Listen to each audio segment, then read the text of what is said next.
Ang atong unang pagbasa naghisgot nga ang Ginoo tungod sa iyang dakong kaalam, kumpleto na ang iyang plano para nato. Gikan sa pagmabdos nato, hangtod pagkamatay nato, hangtod pagyud didto sa langit. Kumpleto na nga package.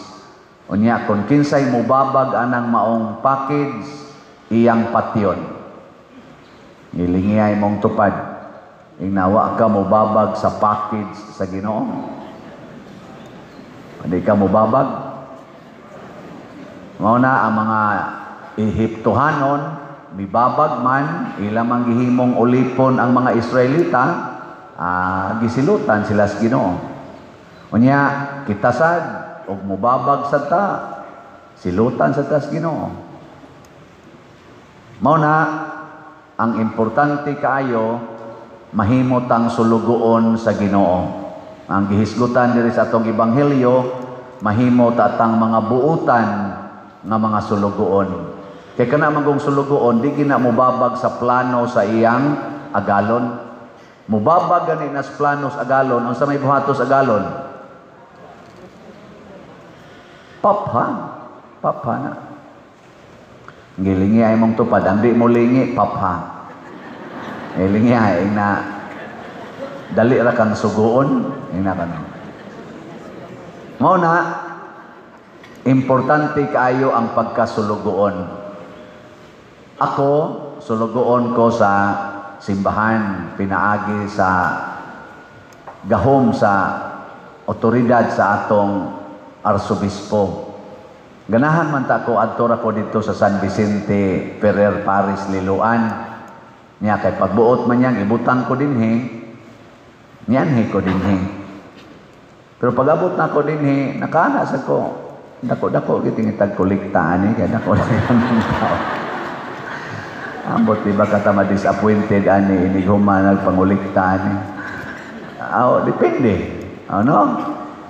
Dili nang kolekta ko ang ikuana. Nalipay ko bang kamo day dinhi mga buutan sa day kayo nga mga sulugoon. No? Mga naong ninyo, anay siguro. Kinsa man ang buutan nga sulugoon. Matod pa diri sa atong ikaduhang pagbasa, ang kinaiya ni Abraham, maugyod ang modelo natong mga nagsunod sa Ginoo. Ug unsa may kinaiya ni Abraham? Nituo siya. Nituo bisan wa siya kakita. Ang una niyang pagtuo nga mubiya siya sa iyang nasod, ang edad niya 75 anyos, gipabiya siya aron mubaktas og pila ka mga nasod aron moabot atong gisaad nga lugar. Nisunod si Abraham. Nilaom siya nga manganak yun sila si Sarah. Bisag tiguang na sila kaayo. 99 binagoy edad ni Abraham. Nya 92 si Sarah. Kamo ana 90 na inyong edad. Mulaom pa mong makaanak pa mo. Mulaom pa dili na. Kamo kay mga buangon mo nandi gid mo mulaom. Pero pangutan ako no ang pari og madre na tuo mo padre nga makaanak pa mong sister. Unsa man say tubag pare? Wa na namo kinahanglan na kay madre magpare. Ang kabubuton lagi sa Ginoo ay sundon. Naiuban sad karon kusog pa kaing mga anak magpalaygit na. Nibabag na kas kabubutos Ginoo. Mag-inom pag pills. Niya nasay uban wa pa maminyo gatinukhangay na. Babag na sad sa nasay uban nangaminyo na nagbuwag sad, divorce, separation. Ayaw laging babagi ang kabubutos Ginoo. Ang uban nagpuyo-puyo, way mga kasal pagka mga buangon. Mo na masilutan kita ana. Silutan yun. Mo na si Abraham mituo siya. Og tungod sa iyang pagtuo, nakaanak gid kuno sila si Sarah. Ang edad ni Abraham pagkatao sa una nilang anak nga si Isaac, 100 years old. Nya pag-abot nag 12 anyos ni Isaac, giingna na sa Ginoo si Abraham, ihawa ang imong anak niadtong bukid nga akong itudlo nimo, ihalad siya nga rin ako. Gituman sa ni Abraham, iya na giduntag ihawon niyang anak. Nakaingong Ginoo, grabihag pagtuo nimo. Ayaw idayon ni anang Ginoo. Ayaw idayon. Ana. Pero si Abraham, basta Ginoo magsulti, bisan pa iyang anak ihawon. Muna kanang bana nga ligon kay pagtuos Ginoo, inigingos Ginoo, ihawa imong asawa, ihawa dayon. Kamong mga asawa, ligon kay mong pagtuos Ginoo, ihawa imong banap, ihawa dayon. So doon na di ay pagpatay nga kauyunan sa Ginoo, basta gisugo sa Ginoo. Oh, mga sentimental kayo. Oh, dili pwede pa dir kaya ako ganigi mahal. Bisag na cancer na stage 4 halag yun, pa-hospital yun kay aron maayo. Unya kay namatay man yun, dako kay bayranan mo ari dayos pari padir tabangi mis among bayronon. Mo paywa ta ka kolekta panginglan pagitag bayad. Ngong pari grabe naman sa nimong among-among wa ko magsugo nimo nga pa-hospital, wa sa ko magsugo nimo nga i-admit yun na ng ICU. Nya karon ako na imong pangayuan. Inyo palang tatong gibutang sa inyo. Nya ni Ari Kaspari kay hilugan, ikaw ugma, patay na to. Nya ato na yung misahan, kakwarta pa. Well, really, ayaw pamugos lagi sa Ginoo. Iiris na kanang kwarta-kwarta. Wala to, adlib ra to siya, no? Adlib ra to. Kanang iiris, tumanang Ginoo. Daghan kay ta nga dili mo tuman sa Ginoo. Burabag dili sulugoon. Kita na noy manugo sa Ginoo, manguriksyon pa. Asa ka mangitag sulugoon nga musupak pa manguriksyon pa gyud. Natanawa o. Kanang inyong buhok nga itom, nganong inyo man ang pakulurag blan. Ningo naka, Lord, di ni mao Lord, anak, kani siya. Unya ang buhok sad nga ni uba na ipaitom sad. Ang kilay nga gitarong ginas Ginoo butang kiskison kay ilisan na ng badlis. Usahay magkahibat na lang Hinoon. Ya dahil na magkaratol ini kampat na siyang badlis. Tuyo-tuyuan gyud. Puti ng buhok, kulurag itom. Nya inigsugo na sa puti is punuan dahil karatol kay anay kwarta, asa na sa kwarta patina, mangutang pa di ra ba mo bayad? Tungod ra gina sa tong pagsupak-supak sa Ginoo. Muna tuo bisan way kasiguruhan sa tawhanong sukdanan tuo murag sulugoon. Nya matod pa ni Hesus diri sa ebanghelyo, pagtigo mong bahandi didto sa langit. Ug unsa man ang bahandi didto sa langit, bunga na sa imong pagkamanggihatagon dinhi sa yuta. Mo nang niingon siya, ibaligya ang tanan ninyong kabtangan ug ang halin ihatag tanan ngadto sa mga kabos aron daghan mong bahandi sa langit. Mga igsoon dinhi bitas misa, di ba naay kolekta? Naay kolekta? Kanang imong gihog sa kolekta, mao sa nay imong pundo dito sa langit. Unya, kung gamay ra kag pundo sa langit, unsa may mahitabo? Basig dili igo sa pagpasod nimo sa langit.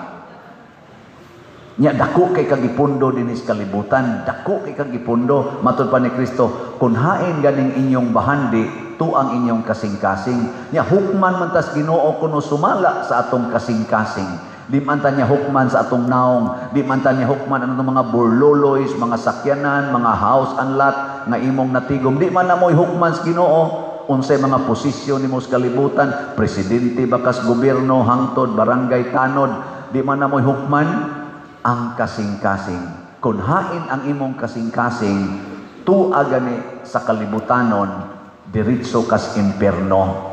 Nya tua gani sa langit ang imong treasure, diretso dayon kas langit. Gilingay mong tupad. Ingna pilay ihog ni mos kolektaron. Ingna ka no.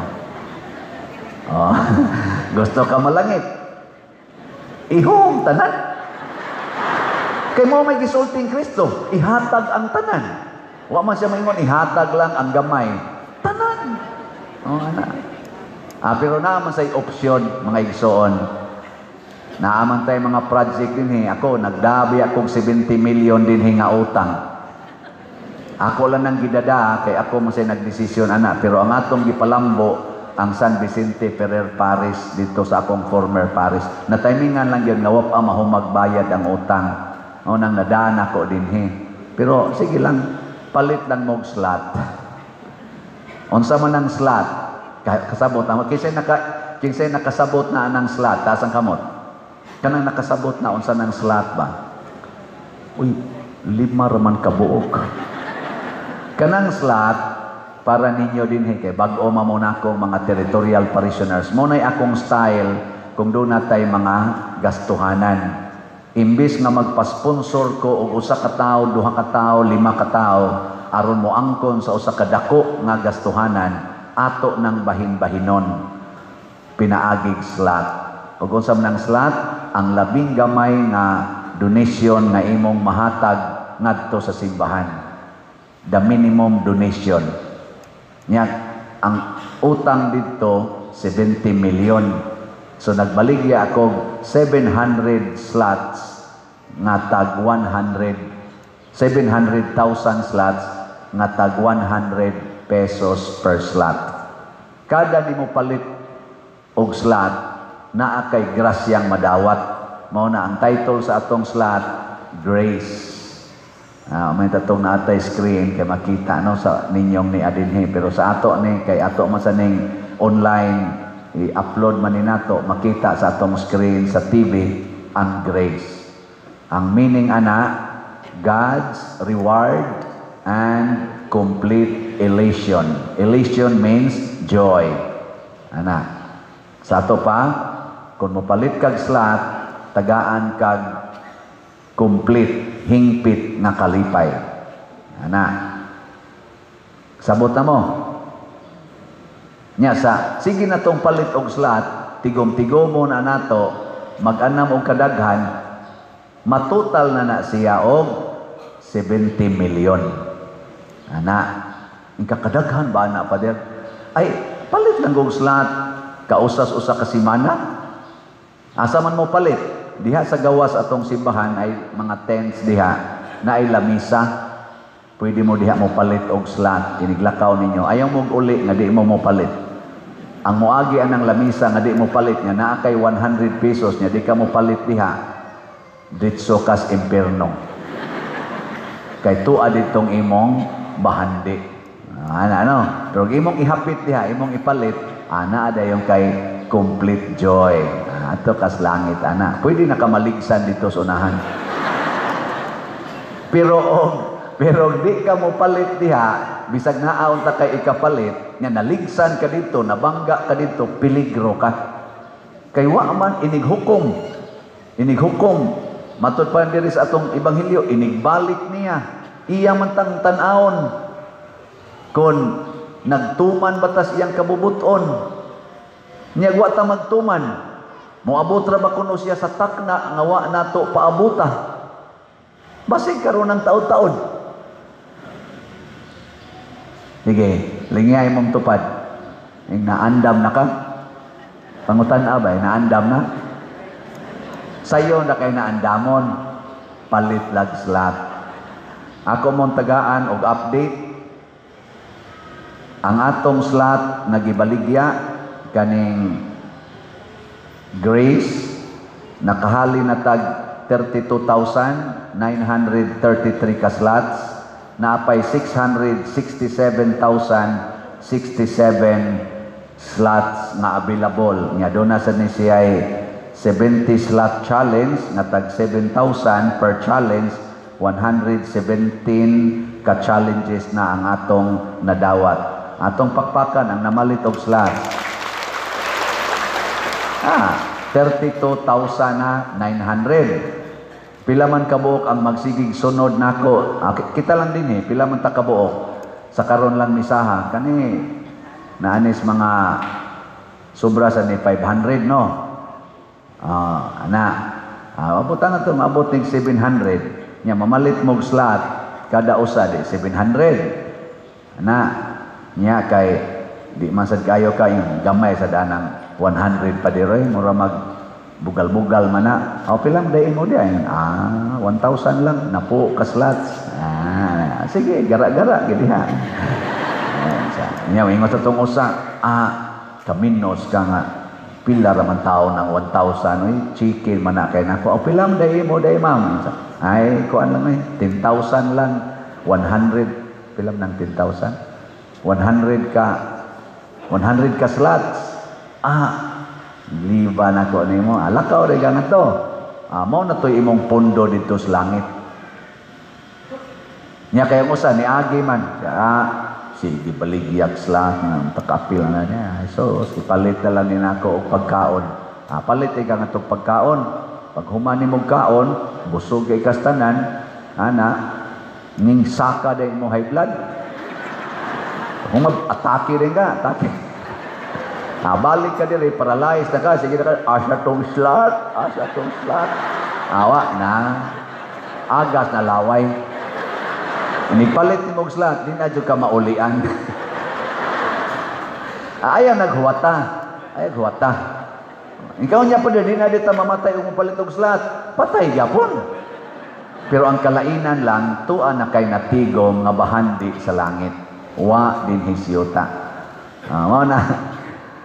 Pila maron kabuk akong online parishioners. Kanang naalang sa akong YouTube daan, subscribers, 260,000 kabuok. Niya ang mga viewers, moabot na average og 1 million every day. Kung mo palit nag-slot, kamong tanan nga ni-view aning atong misa o kamong nanimba dinhi, mo palit lagtag sa ka-slot kada adlaw. Ang atong gibaligya 667, unya ang ni-view 1 million, ug mo palit og tag 100 pesos kada adlaw. Unsa may mahitabo? Kaning 667 ug maawa na ni. Di ba? Nya, sakit ba ipalit ang 100? Dili. Ning kain lang ng online ay kita-kita na lang din sige, kita-kita na lang. Kutob karong hapon basig mo abot yung 5,000 ang musimba. Kada semana na ay 5,000. Adang tanig mga 3 ka buwan, wa na ni. Di ba? Ang usa mo palit og 1,000, usa mo palit og 10,000, ang usa mo palit og 100,000. Nasa ninyo tubig-tubigan diri. Chicken naman na akong 1 million, palit sa kag 1 million. Di ba? Pwede na nato palito ng iro niya atong ibutang adto sa gawas. Karon pa mo tay kwarta, di pa ta kapalit sa iro. Ay iro sa nato mo komedya gyud suroy-suroy din. Mao na mga igsoon, unsaon man pagpalit og slots diha sa gawas, dito sa atong opisina sa parokya, pwede sa dito. Nya ako sang gihangyo si Father dito sa napuli nako na pwede sa dito mamaligyag slot gihapon sa San Vicente Ferrer Paris Liloan. To asa dito'y namaligya tingali ron, pwede sad mo mopalit dito. O niya, sa atong mga online, pwede ninyo i-deposit sa atong bank accounts. Tanawa lang sa atong screen. O niya, kining atong mga GCash. Close lang atong GCash karon kay puno na. Napamtay daghang options. O niya, dayon, pwede sad sa kwarta padala. Kini maoy mga pamaagi aron makatigom tag bahandi dito sa langit. Muna, dinhi sa atong parokya karon atong tabangan kay ni atay daghang plano nga para i-improve ang atong parokya. Ang una natong gibuhat dinhi para kita maduol sa Ginoo, naghimo tag prinsipyo. Ug unsa may prinsipyo nga atong sundon, akong sundon sa atong panagkuyog dinhi hangtod mga 6 ka tuig tingali kanang Trust Cebu. Ang acronym, Trust Cebu. Ang trust, ang spelling T-R-U-S-T. Ang pasabot anang T, transparency.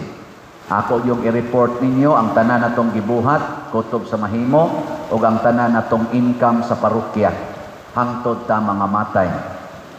Transparent ko anak. Every month, muhatag ko ninyo report. Mao nang i-report sa nako ang slots. Ang R, religiosity. Magtinabangay ta nga mulambo ang atong relihiyon. Mao nang ang atong mga debosyon dito sa kapilya nganhi magsuportahay ta. Ang U is unity. Maghiusa ta, di ta mag-away. Ug do naman tay conflict, mag-istoryahanay lang ta. Legal or illegal nga mga conflicts. Nya makighiusa sad ko sa mga LGUs o sa mga katawhan sa laing mga relihiyon. Ato sana silang dawaton, maghigugmaay ta. Unity. Unya, dayon, S, service, mag-alagaray ta. Dinhi sa atong simbahan, naningkamot kita nga mag-alagad. Dili, magsigig pangayo. Mangayo po ninyo, aning slots, para ialagad sa tanang katawhan. Ang T is technology. Usas ato rong gipangandoy nga nanaon ta tay mga TV screen monitors para makakita ta sa atong mga gustong ipakita ninyo dinhi sa sod sa simbahan ug sa gawas sa simbahan. Doon na natay gi palit nga TV screen, walang mataod kay wa patay kabrakitan. Huyang man, sige lang. Basig sunod tuig mabrakit na to. Dipalit man to atong usang adlaw, sunod tuig pa to itaon. Sagdi lang, basta na atay technology. Nya unsa man ang Cebu? Ang Cebu stands for C, clean, limpyo. Muna din sa atong simbahan, ang atong giuna karon pagpanglimpyo. Sige gitag limpyo. Tanawa ko no inyong gitumban, limpyo ba? Ang inyong gilingkuran, limpyo ba? Ayaw binlig hugaw, iniglakaw ninyo, ha? Panglimpyo sad mo. Sulod o gawas simbahan. Ang E, economizing. Gamito nato ang pwede pang magamit, i-dispose nato ang dinagyon magamit. Atong mga bangko diha, gubao na ang pipila. Hastang ludhanan o sandiganan o lingkuranan, ato niya nang ipa-repair. Nya, ang B is beautiful. Usa na ang atong sod o gawa sa simbahan kinahanglang mahimong beautiful. Mo nang gipamutlan na nato diha ang kato mga tag-as ing tanom aron makita ang atong plaza-plaza diha. Beautiful biya na tan-awon pero wa lang maputol tanan. Kining kilid perti ani dinhing lapuka ato nya na dihang taong ka na. Ito nang simintohon siguro aron nga dili na mulapok. Di ba? Nya, giuna na to atong altar. Saman, kumusta man atong dekorasyon? Beautiful o ugly? Oh, kana, dako ra ba bayad? Dako aghogs kolekta. Beautiful. Unya dayon, ang U is useful. Magamit yun. Di ta magpundo din higuba. Gipang tanaw na mo ron dito mga budiga. Daghan kay gipang butang dito nangalata na wa na gid kinahanglan atong gipang habwa unya dito na gani nakita na mong bitin gapuyo na dito atong gipang habwa unya ang kanang pwede ibaligya ang di pwede i-dispose as basura ang pwede naghimo taron diri gasugod taghimo og temporary nga kanini ang budiga aron makita nato kanunay unsa pay pwedeng ika-recycle useful. Lingi ay mong tupad, ing na useful pa ka? Pangutan na ba, na useful? Muna, trust Cebu. Aron mahimotang useful. Ang Ginoo, naghimo nato na useful people, dili useless people. Pero mag-agad na kung mahimotang mga buutang sulugoon o dili mga ambisyon dinhis kalibutan kung dili dito sa langit.